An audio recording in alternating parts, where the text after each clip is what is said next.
සුබ දවසක් ඔයාලට. ඔන්න මම අද අරගෙන ඇවිල්ලා තියෙනවා රසම රස කේක් රෙසිපි එක. ඉතින් මේ කේක් එක හරිම ලේසියෙන් හදාගන්න පුළුවන්. ඒ වගේම තමයි අපි මේ කේක් එකට බටර් එකතු කරගන්නේ නැතුව තමයි හදාගන්න යන්නේ. ඉතින් එහෙමනම් බලමු කොහොමද හදන්නේ කියලා. මෙතන මම අරන් තියෙනවා 3 පාරක් හලාගත්තු පාන් පිරි මෙෂරින් කප් එකහමාරක්. දැන් මේ පිරි ටිකට එකතු කරගන්නවා බේකින් පවුඩර් තේ හැඳි එකහමාරක්. ඊළඟට පාන් පිරි ටිකයි බේකින් පවුඩර් ටිකයි මේ විදිහට හොඳින් කලවම් කරලා භාජනය උඩින් කවර් කරගෙන මේ පිටි ටික වෙනම පැත්තකින් තියාගන්නවා. ඊළඟට මේ පේන විදිහට ටිකක් ලොකු බෝල් එකක් අරගෙන ඒකට එකතු කරගන්නවා සාමාන්‍ය ප්‍රමාණයෙන් බිත්තර දෙකක්. මේ ගන්න බිත්තර කාමර උෂ්ණත්වයේ තියෙන්න ඕන. දැන් අපිට පුළුවන් මේ බිත්තර දෙක හොඳින් බීට් කරගන්න. ඉතින් මෙතනදී අපි බිත්තර වල පාට වෙනස් වෙනකම් බීට් කරගන්න ඕන. දැන් ඔයාලට පේන ඇති බිත්තර වල පාට වෙනස් වෙලා තියෙනවා. ඒ වගේම ප්‍රමාණය ටිකක් විතර වැඩි වෙලා තියෙනවා. මේ විදිහට බීට් කරගත්තට පස්සේ මම මේකට එකතු කරගන්නවා සුදු සීනි මෙෂරින් කප් එකහමාරක්. ඒත් එක්කම වැනිලා එකතු කරගන්නවා තේ හැඳි එකහමාරක්. දැන් සීනි ටික හොඳින් දිය වෙනකම් බීට් කරගන්න.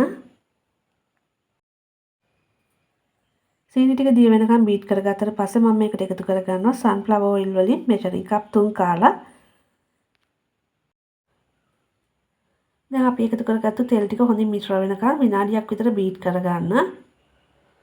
ඉතින් මේ තියෙන මේ විදිහට බීට් කරලා හදාගත්තු මිශ්‍රණය දැන් භාජනයේ වටේ ගෑවිලා තියෙන ටිකත් මේ විදිහට ස්පැචුලා එකකින් එකතු කරගන්න. මේ වෙලාවේ අපිට පුළුවන් මේ හදාගත්ත මිශ්‍රණයට පිටි එකතු කරගන්න. පිටි ටිකෙන් ටික එකතු කරලා හොඳින් කලවම් කරගන්න ඕන. ඉතින් ඔයාලට පුළුවන් මෙතනදී හැන්දක් හෝ ස්පැචුලා එකක් පාවිච්චි කරලා මේ පේන විදිහට පිටි ටික කලවම් කරගන්න.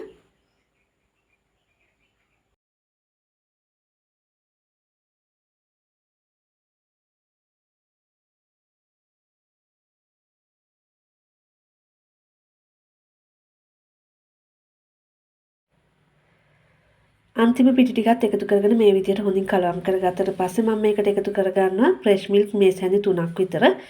ඉතින් අපි මේ ගන්න කිරි ටිකත් කාම උෂ්ණත්වයේ තියෙන්න ඕන.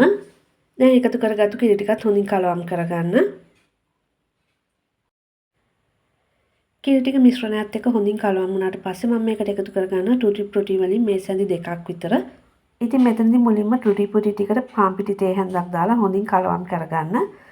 ඊට පස්සේ අපිට පුළුවන් ඒ ටික කේක් මිශ්‍රණයට එකතු කරගන්න.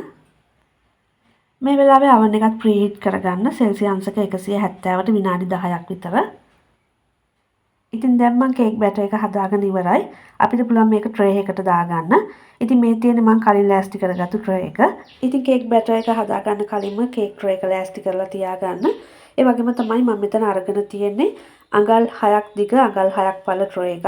ඔයාලට කැමති නම් රවුන්ඩ් ට්‍රේ එකක උනත් මේ කේක් එක බේක් කරගන්න පුළුවන්. දැන් අපිට පුළුවන් හදාගත්ත මිශ්‍රණය මේ විදිහට ට්‍රේ එකට දාගන්න. කේක් බැටර් එක සම්පූර්ණයෙන්ම ට්‍රේ එකට දාගත්තට පස්සේ මේ පේන විදිහට කීප වතාවක් ටැප් කරගන්න. ඊට පස්සේ අපිට පුළුවන් සෙල්සියස් අංශක 170ට විනාඩි 10ක් ප්‍රීහීට් කරගත්තු oven එකේ විනාඩි 25ක් 30ක් වගේ කාලෙකදී කේක් එක බේක් කරගන්න. මේ තියෙන මේ විදිහට බේක් කරගත්තු කේක් එක. ඉතින් මේ කේක් එක හොඳින් බේක් වෙලාද කියලා බලන්න අපිට පුළුවන් මේ විදිහට ටූත් පික් එකක් ගහලා බලන්න. ටූත් පික් එකේ බැටර් එක ගෑවිලා වගේ තියෙනවා නම් තවත් විනාඩි කිහිපයක් කේක් එක බේක් කරගන්න. දැන් කේක් එක ට්‍රේ එකෙන් අයින් කරගෙන හොඳින් නිවෙන්න තියාගන්න. කේක් එක හොඳින් නිවුණාට පස්සේ අපිට පුළුවන් පාර්ච්මන්ට් පේපර් එක අයින් කරගන්න.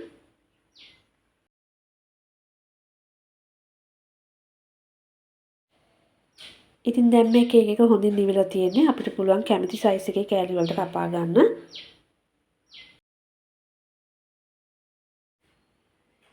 ඉතින් මේ තියෙන කේක් එක ඇතුල් පැත්ත ඔයාලට පේන ඇති කේක් එක ලස්සනට බේක් වෙලා තියෙනවා. ඒ වගේම තමයි මේ කේක් එක හොඳ සොෆ්ට් එකට තියෙනවා. ඉතින් ඔයාලටත් පුළුවන් මේ විදිහට රසම රස කේක් එකක් බටර් මාගරින් නැතුව හදාගන්න. ඉතින් මේ කේක් එක විශේෂ අවස්ථාවකට උනත් ගොඩක් ලේසියෙන් හදාගන්න පුළුවන්. එහෙමනම් මේ රෙසිපි එක try කරලා බලන්න. අපි තවත් දවසක මේ වගේ රසවත් රෙසිපි එකකින් හම්බෙමු.